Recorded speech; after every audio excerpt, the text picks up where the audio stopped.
दोस्तों, क्या आपने कभी इजियाओ के बारे में सुना है?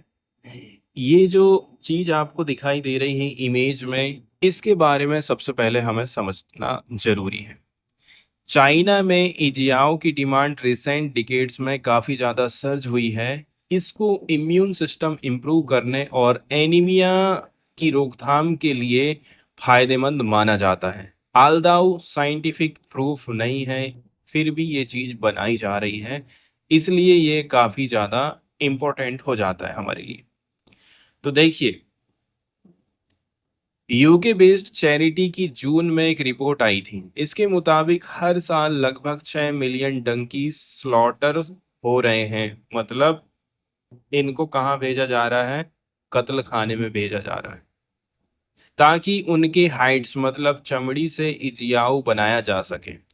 इजियाओ एक ट्रेडिशनल चाइनीज मेडिसिन है जो डंकी के हाइड जिलेटिन से बनती है, मतलब इसकी चमड़ी से बनाई जाती है। ये डिमांड सप्लाई गैप की वजह से एनिमल क्रुएल्टी और मल्टी कंट्री इश्यूज क्रिएट हो रहे हैं। मतलब ये है कि भाई डिमांड ज़्यादा है लेकिन डंकीज की जो सप्लाई है वो लिमिटेड है।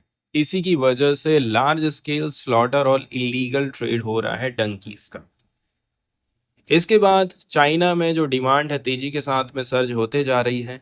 चाइना में इजियाओ की डिमांड रिसेंट डिकेड में काफ़ी ज़्यादा सर्ज हुई है। इसको इम्यून सिस्टम इम्प्रूव करने के लिए, एनीमिया क्योर करने के लिए फायदेमंद माना जाता है। हालांकि इसका कोई वैज्ञानिक सबूत नहीं है। यदि हम डेटा उठा करके देखेंगे दोस्तों, तो आप पाएंगे कि 2013 में 3200 टन इजियाओ प्रोड्यूस हुआ था। रिक्वायर्ड था 1 मिलियन डंकी हाइट्स का। 2021 में प्रोडक्शन हुआ 15,700 टन, मतलब 390% इसमें वृद्धि हुई और रिक्वायरमेंट भी बढ़ गई 6 मिलियन डंकीज हाइट की। 2027 तक एस्टिमेशन है कि हमें ज़रूरत पड़ेगी 18,000 टन की। इसमें लगभग 6.8 मिलियन हाइट्स का रिक्वायरमेंट रहेगा। मतलब प्रोडक्शन और डिमांड एक्सपोनेंशियल ग्रो हो रहा है।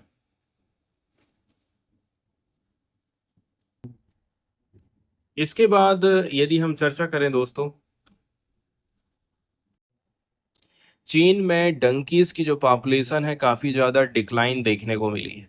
डंकी की पॉपुलेशन 1990 में 11 मिलियन थी, जो 2023 तक गिर कर के मात्र 1.5 मिलियन रह गई। मतलब 87% डिक्लाइन हुआ है 3 डिकेड्स में, 3 दशक में। मतलब डोमेस्टिक सप्लाई कोलैप्स हो गई है। अब चाइना इंपोर्ट पर डिपेंड हो गया है। चाइना कहाँ से मंगवा रहा है? चाइना मंगवा रहा है Africa and south American countries से। डंकी हाइट्स इंपोर्ट करने के लिए चाइना अब अफ्रीका, मतलब इथोपिया, केन्या और साउथ अमेरिका, जहां ब्राजील और कंबोडिया पर डिपेंड हो गया है। 2015 से 25 के बीच में चाइना के इक्वाइन हाइट्स इंपोर्ट्स का 51% अफ्रीका से आया था। फिर साउथ अमेरिका और एशिया से भी हम मंगवाए। Animal cruelty and disease risk बढ़ जाता है इससे। डंकीज, होल्स, प्रेग्नेंट और इंजर्ड एनिमल भी यूज किए जा रहे हैं। मतलब इन ह्यूमन कंडीशंस में ट्रांसपोर्ट किए जा रहे हैं और स्लाटर हाउस भेज दिए गए। रिस्क क्या है? जूनोटिक डिसीज फैल सकता है, जैसे कि कोविड-19 की तरह एनिमल टू ह्यूमन स्प्रेड होने वाले डिसीज फैल सकते हैं। इसके अलावा already vulnerable donkey species extinction की कगार पर हैं, उनको भी आप खत्म करने के चक्कर में हो। इसके बाद कंट्री लेवल डिक्लाइन की जब बात करी जाती है, तो डाटा ये बताता है कि इंपोर्ट्स की वजह से डंकी की जो पॉपुलेशन है स्टीप डिक्लाइन हो रही। इजिप्ट में 1990 के दशक में 3.1 मिलियन थी, जो कि घट करके 1 मिलियन हो गई है 2020 तक। मतलब 68% गिरावट। इसके बाद साउथ अफ्रीका एंड ब्राजील में भी सिमिलर डिक्लाइन हमको देखने को मिल रहा है। इम्पैक्ट ऑन पुअर कम्युनिटीज, मतलब गांव की जो गरीब कम्युनिटी है वो प्रभावित होगी सीधे सीधे। डंकीज वनरेबल कम्युनिटीज के लिए लाइफलाइन होते हैं। चीज़ों को ट्रांसपोर्ट करना है, वाटर को कैरी करना है, खेती बाड़ी के काम में यूज़ करना है। जब डंकीज चोरी हो जाते हैं वर्कलोड स्पेशली वुमेन पर शिफ्ट हो जाता है। घाना में तो लड़कियों को स्कूल छोड़ना पड़ता है ताकि घर के काम संभाले। इसके साथ ही साथ यहाँ पर प्राइस सर्च की बात करी जाती है कि डंकी एस्कैरिटी की वजह से, मतलब इनकी कमी होने की वजह से कीमत काफ़ी ज़्यादा हाई हो गई है। केन्या में बात करी जाती है कि लगभग लगभग 78 जो कीमत हुआ करती थी वहां पर 2016 में, अब बढ़ कर के हो गई है 2019 में 156। इतना ज़्यादा वहाँ की मुद्रा में हमको डिमांड बढ़ने के चलते चलते इनकी कीमत में वृद्धि देखने को मिली है। पाकिस्तान की जब बात करते हैं, एक डंकी के प्राइस जून 2025 में लगभग लगभग 2 लाख तक पहुंच गई है। मतलब डंकी अब लग्जरी कमोडिटी बन गया है, पुअर फैमिलीज अफोर्ड नहीं कर पा रहा है। ऐसा क्यों हो रहा है? इसके अलावा इलीगल ट्रेड हो रहा है, अफ्रीकन यूनियन ने बंद कर दिया है इसके बावजूद भी। 2024 में अफ्रीकन यूनियन ने continent wide donkey export ban कर दिया है। एक कॉन्टिनेंट से दूसरे कॉन्टिनेंट में आप नहीं भेज सकते, लेकिन फिर भी illegal donkey high trade search कर रहा है। फैमिलीज अपने डंकी की चोरी छिपे बिक्री कर रहे हैं। इसके अलावा बहुत सारी फैमिली बोलते हैं कि हमारे गधे चोरी हो रहे हैं। दिक्कत ऐसी आ रही है। तो चलते हैं दोस्तों एडिटोरियल वाले हिस्से की तरफ और देख लेते हैं इस पहले एडिटोरियल को, जो कि पार्टिकुलरली डोनाल्ड ट्रंप और पुतिन के बीच में जो बातचीत हुई है अभी अलास्का में, इजराइल सॉरी यूक्रेन के साथ में युद्ध को रोकने को लेकर के। इसमें देखा जाए, भारत काफी आशा लगा करके बैठा था कि हो सकता है ये युद्ध रुक जाए। लेकिन एक बात यहाँ समझने वाली है कि युद्ध इंडिया के कारण नहीं रुक रहा है। युद्ध अमेरिका और रसिया दोनों की बातचीत के कारण ही रुकेगा, तो डायरेक्टली हमें कोई फायदा नहीं मिलेगा। इंडिया को यह लग रहा था कि यदि युद्ध रुक जाता है तो हो सकता है कि हमारे ऊपर जो 50% टैरिफ लगाया गया है डोनाल्ड ट्रंप की तरफ से, वो शायद वापस हो सकता है। अलास्का समिट, ट्रंप और पुतिन की मीटिंग से पूरी दुनिया उम्मीद कर रही थी। पार्टिकुलरली ये जो समिट रही है बहुत ज़्यादा इम्पोर्टेंट मानी जाती है। अब आगे चल कर के ट्रंप यूक्रेन के प्रेसिडेंट जेलेंस्की और यूरोपीय लीडर से भी बात करके रसिया यूक्रेन युद्ध को ख़त्म करने के लिए एक ट्राइलैटरल समिट की बैठक कर सकते हैं। मतलब अब डोनाल्ड ट्रंप के ऊपर ही बात चले गई है।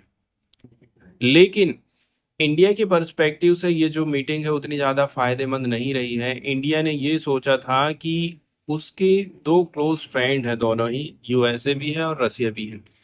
इस मीटिंग से कुछ ऐसे रिजल्ट निकलेंगे जो इंडिया के लिए सही रहेंगे, लेकिन ऐसा नहीं हुआ है। यहाँ बताया जाता है कि इंडियन डिप्लोमेसी को एक अजीब सी कमजोरी फील हुई है यहाँ पर। इंडिया के लिए इस मीटिंग में बहुत कुछ दांव पर लगा हुआ है। मतलब स्टैक्स काफ़ी हाई था, लेकिन डिसीजन मेकिंग प्रोसेस में इंडिया ने कोई भूमिका नहीं निभाया है, इसलिए फायदा भी हमको कुछ मिलने वाला नहीं है।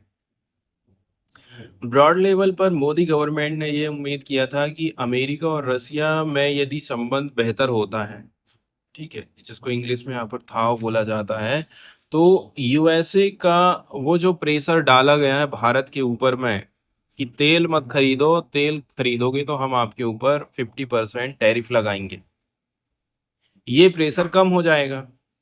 क्योंकि हम ऑयल खरीदते हैं, डिफेंस इंपोर्ट करते हैं। हालांकि ट्रंप पुतिन के बीच में काफ़ी दोस्ती का माहौल हमको दिखाई दिया था, लेकिन इसका मतलब ये तो नहीं हुआ है ना कि ट्रंप ने इंडिया के अपने चिलिंग कठोर रवैये को सॉफ्ट कर दिया है, बल्कि ट्रंप कई इशू पर इंडिया को और भी ज़्यादा टफ तरीके से घेरने की बात करते हैं।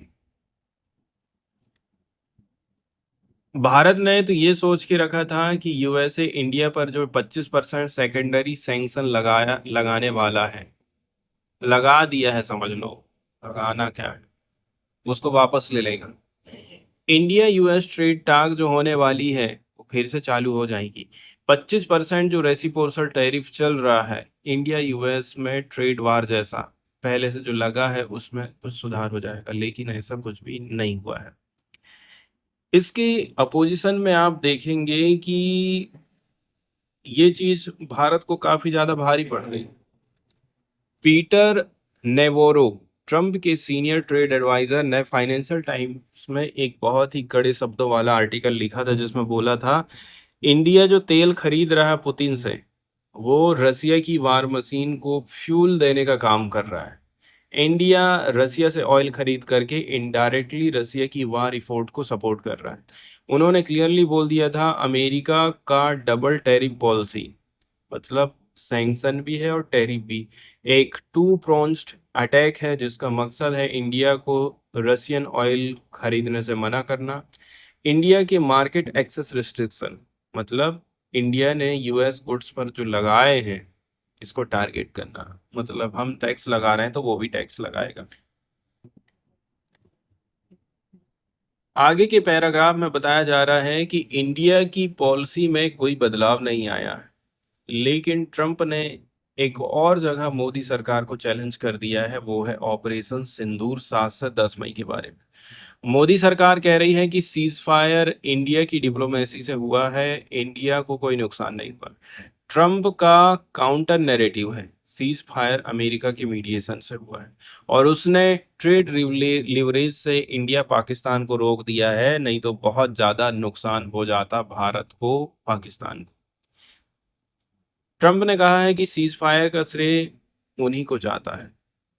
अगर मीडिएशन नहीं होती ना तो न्यूक्लियर वार तक पहुंच सकती थी युद्ध, क्योंकि दोनों के पास में न्यूक्लियर हथियार मौजूद हैं।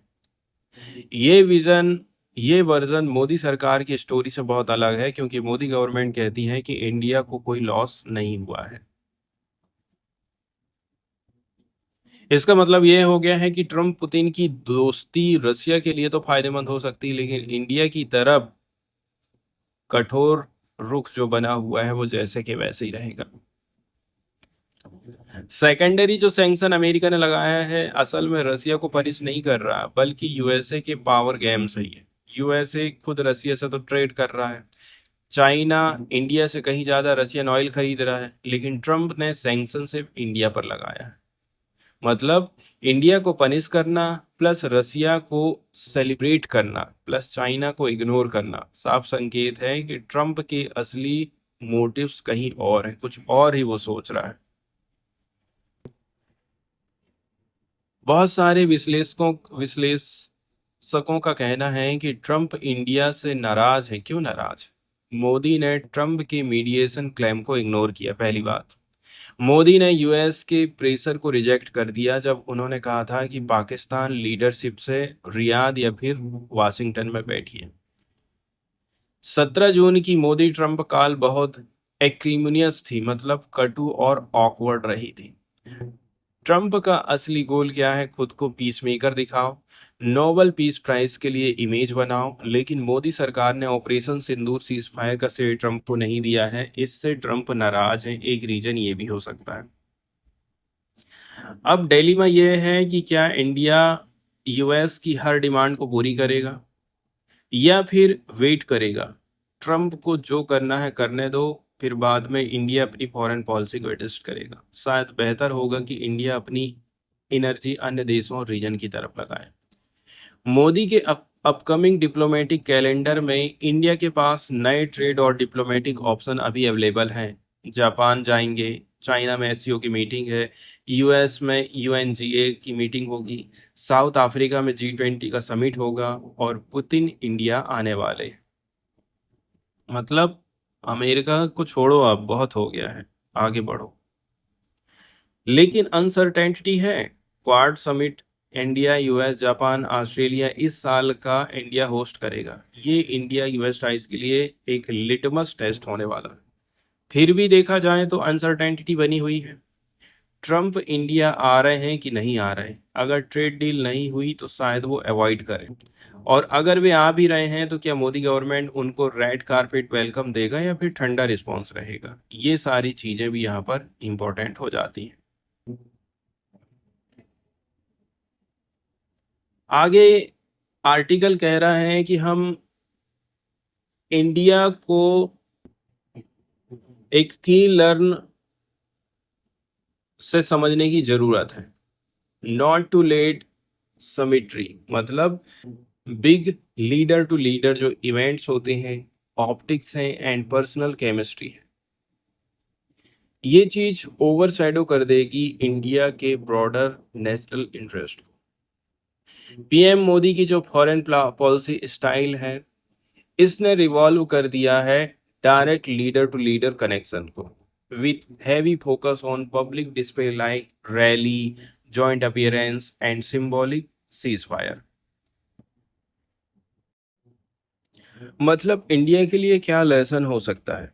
फॉरेन पॉलिसी को आप ऐसे मत समझो ना कि बड़े बड़े समिट का हम शो करेंगे, रैली निकाल देंगे, गले लगाएंगे, पर्सनल बॉन्डिंग बढ़ाएंगे और मीडिया ऑप्टिक्स तक हमें चीज़ों को लिमिटेड नहीं करना है।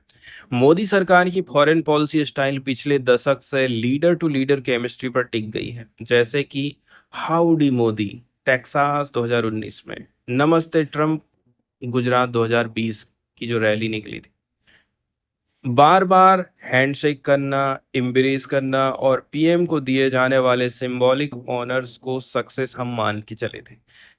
लेकिन ये सब तरीका ना रिस्क भी लगता है।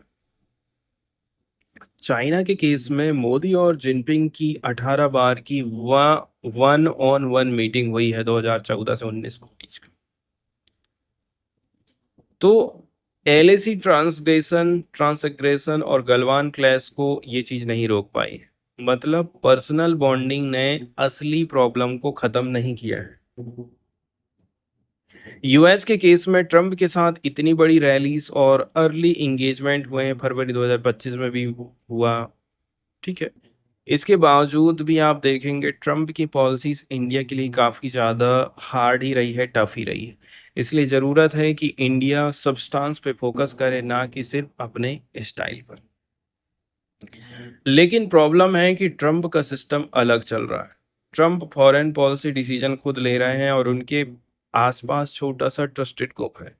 नेशनल सिक्योरिटी काउंसिल और स्टेट डिपार्टमेंट में इंडिया डेस्क पर अपॉइंटमेंट ही नहीं हुआ है।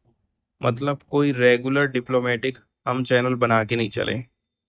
पास्ट में इंडिया अमेरिका रिलेशन बिना यूएस एम्बेसडर के भी अच्छे चल रहे थे, लेकिन अभी पूरी स्थिति गड़बड़ हो गई है। सिचुएशन इतनी ज़्यादा कठिन हो गई है कि दिल्ली और वाशिंगटन के संबंध संभालने के लिए एक सीनियर यूएस एनवॉय जो इंडिया को अच्छे से समझता हो और ट्रंप के करीब हो बहुत ज़्यादा जरूरी है।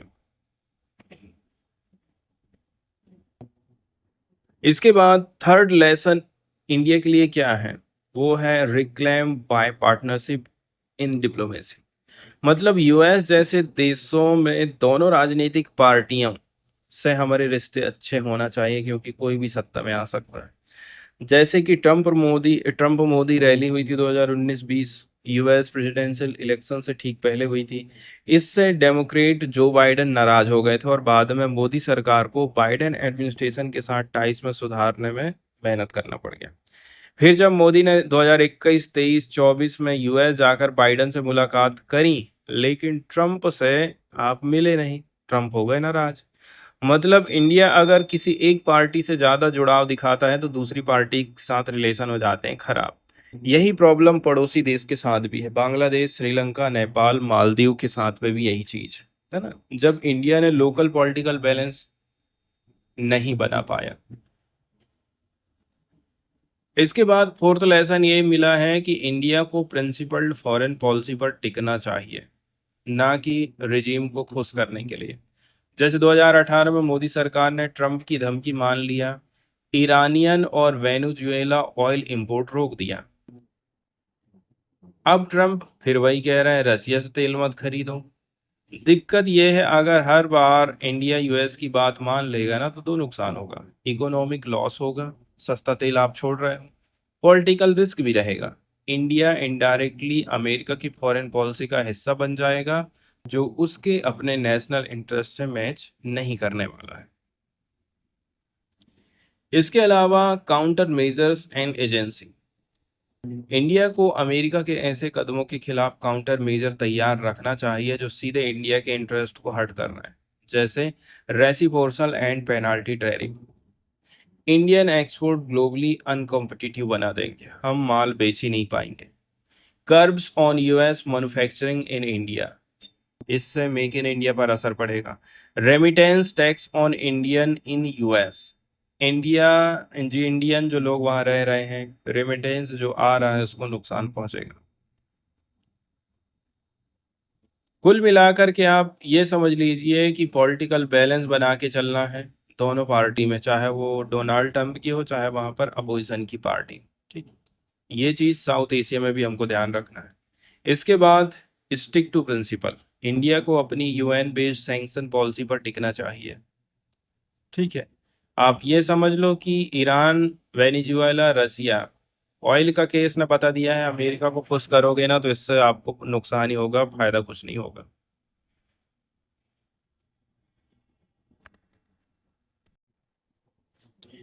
इसके बाद वाला जो एडिटोरियल दोस्तों, ये पार्टिकुलरली अप्सरा रेड्डी के द्वारा लिखा गया है। असल में ये बताता है कि सच्चा वुमेन एम्पावरमेंट सिर्फ ताली बजा देने से या फिर किसी को पुरस्कार दे देने से नहीं आता है, बल्कि सिस्टम का सपोर्ट मिलना चाहिए, जस्टिस मिलना चाहिए। इसके बाद सर्वाइवर की जिंदगी को फिर से खड़ा करना ये एक मुश्किल कदम हो जाता है।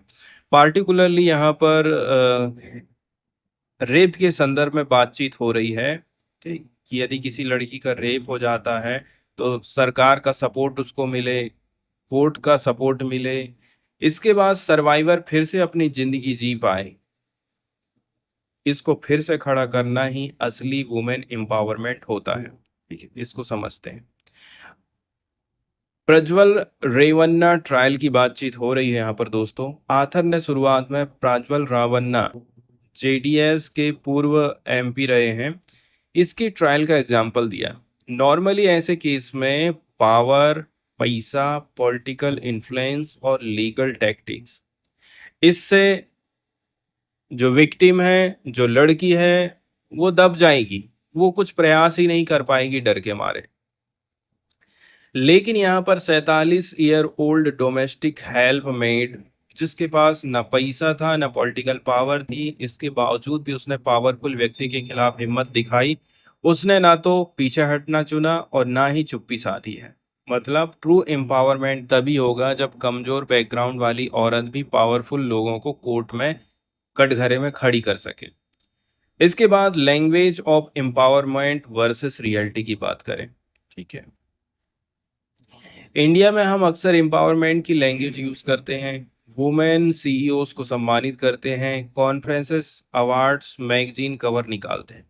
लेकिन जब कोई गरीब महिला जस्टिस के लिए पावरफुल व्यक्ति को चैलेंज करती है तो हम उसे हीरो नहीं कहते हैं, उसे बस एक खबर की तरह कंज्यूम करके भूल जाते हैं। लेखक का कहना है कि एम्पावरमेंट केवल प्रिविलेज वुमेन तक सीमित नहीं होना चाहिए जिसके पास रिसोर्सेस है, नेटवर्क अच्छा है, बल्कि उन महिलाओं तक पहुंचना चाहिए जिनकी लड़ाई सर्वाइवल और जस्टिस के लिए है। इसके बाद आफ्टरमथ ऑफ लीगल विक्ट्री, कोर्ट में यदि जीत जा रही है कोई लड़की, कोई महिला, इसके बाद उसकी जिंदगी आसान नहीं होती है। सेम एब्यूजिव एनवायरनमेंट में उसको लौटना पड़ेगा, रिटेलिएशन और स्टिग्मा फेस करना पड़ेगा, जॉब खो देगी क्योंकि एम्प्लॉयर सोचते हैं कि ये ट्रबल लेकर आएंगे, लीगल डेप्ट में वो फंस जाती, केस लड़ी है तो लाखों रुपया उड़ गया है धीरे धीरे करके। इसलिए राज्य और समाज को सिर्फ वर्डिक्ट आने पर खुश नहीं होना है, प्रशंसा नहीं करना है, लॉन्ग टर्म सपोर्ट देने के ऊपर फोकस करने की जरूरत है। लेखक ने बहुत सारे रिफॉर्म्स सुझाए हैं, जैसे कि state funded survivor compensation scheme लेकर के आइए। टेररिज्म के विक्टिम की तरह ही सर्वाइवर को भी फाइनेंशियल एड मिले। कंपनसेशन सिर्फ लीगल खर्चों के लिए नहीं बल्कि स्टेबिलिटी के लिए भी तो होना चाहिए। इसके बाद डेडिकेटेड लीगल एड सेल होना चाहिए। अभी लीगल एड थ्योरेटिकल है पर इफेक्टिव नहीं है। सर्वाइवर लिटिगेशन सेल बने जिसमें ट्रेंड एडवोकेट, फॉरेंसिक एक्सपर्ट और विक्टिम सपोर्ट ऑफिसर हों। इसके बाद चर्चा करी जाती है दोस्तों, गारंटीड एम्प्लॉयमेंट पैथवे भी होना चाहिए। गवर्नमेंट और कॉर्पोरेट सर्वाइवर के लिए एम्प्लॉयमेंट कोटा निकले। ठीक, गवर्नमेंट को और कारपोरेट सर्वाइवर्स के लिए एम्प्लॉयमेंट कोटा निकालना पड़ेगा। Psychological support and trauma recovery होना चाहिए। लॉन्ग टर्म काउंसलिंग, थेरेपी, पीर सपोर्ट नेटवर्क को राइट तरह दिया जाए। इसके बाद इंस्टीट्यूशनल सर्वाइवर एक्सपर्टाइज, सर्वाइवर को काउंसलर्स, मेंटोर और पोस्ट कमिटी में हमें शामिल करना पड़ेगा। उनकी लाइव्ड एक्सपीरियंस फ्यूचर विक्टिम की मदद करेंगी। इसके बाद why special focus on women survivor. कुछ लोग पूछ रहे हैं ना कि इन महिलाओं को क्या स्पेशल ट्रीटमेंट देना चाहिए, क्योंकि ये केस अभी भी एक्सेप्शन है। जब तक सिस्टमेटिक रिफॉर्म नहीं होगा, सर्वाइवर को विजिबली सपोर्ट करना जरूरी है। इससे दो मैसेज जाएंगे, विक्टिम को कॉन्फिडेंस मिलेगा और अब्यूजर के सामने डर आएगा। फाइनल मैसेज जो दिया जा रहा है वो ये है कि भाई, सच्चा एम्पावरमेंट सिर्फ क्लैप्स और स्पीच से नहीं आता है। जब कोई महिला सब कुछ रिस्क में लेकर के पावरफुल आदमी को अकाउंटेबल ठहरा रही है, तो सोसाइटी को उसे ज़्यादा प्रशंसा मिलनी चाहिए, उसका फ्यूचर सिक्योर करना चाहिए। ये संदेश इस आर्टिकल में दिया जा रहा है। न्यूज़ वाले आर्टिकल की तरफ यदि जाएं दोस्तों, तो हाल फिलहाल में election commission of India and opposition party के बीच में काफ़ी ज़्यादा कहना चाहिए विवाद चल रहा है एसआईआर प्रोसेस को लेकर के। ये चीज़ इतनी ज़्यादा आगे बढ़ चुकी है कि जब कर्नाटका में वोट चोरी का आरोप राहुल गांधी की तरफ से लगाया गया, तो चुनाव आयोग ने बोला कि आप मेरे को लिखित में दीजिए, एफिडेविट में दीजिए, और नहीं तो फिर आप पूरे देश से माफ़ी मांगिए। इसी के विरोध में अपोजिशन पार्टी का कहना है कि इलेक्शन कमीशन ऑफ इंडिया के चलते चलते इतने सारे 65 लाख लोग बाहर हो गए हैं, तो हम चुनाव आयोग का जो मुखिया है उसको हटाने के लिए सिफारिश कर रहे हैं। लेकिन चुनाव आयोग का जो मुखिया रहता है, chief election commissioner of India, उसको ऐसे आसानी से नहीं हटाया जा सकता है। Chief election commissioner of India CEC को हटाना बहुत मुश्किल है। वही तरीका अपनाते हैं जो सुप्रीम कोर्ट के जज को हटाने के लिए होता है, मतलब पार्लियामेंट में स्पेशल मेजोरिटी से ही उसको हटा सकते हैं। इन्हें सीधे पार्लियामेंट नहीं हटा सकती है इलेक्शन कमिश्नर्स को। इन्हें सिर्फ तभी हटाएंगे जब खुद ऊपर का अधिकारी ये दोनों को रिकमेंडेशन करेगा कि नहीं, ये दोनों को हटाओ। मतलब टॉप के आदमी को तो पार्लियामेंट हटा देगी, लेकिन नीचे के जो दो व्यक्ति हैं, क्योंकि हमारे देश में चुनाव आयोग में 3 व्यक्ति बैठते हैं। ऊपर है मुख्य निर्वाचन आयुक्त और उसके नीचे होते हैं अन्य निर्वाचन आयुक्त।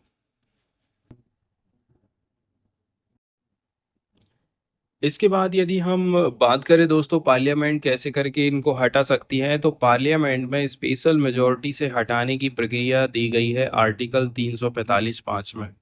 जिस प्रकार से सुप्रीम कोर्ट का जज हटाया जाता है, ठीक इसी प्रकार से इसको भी हटाया जाता है।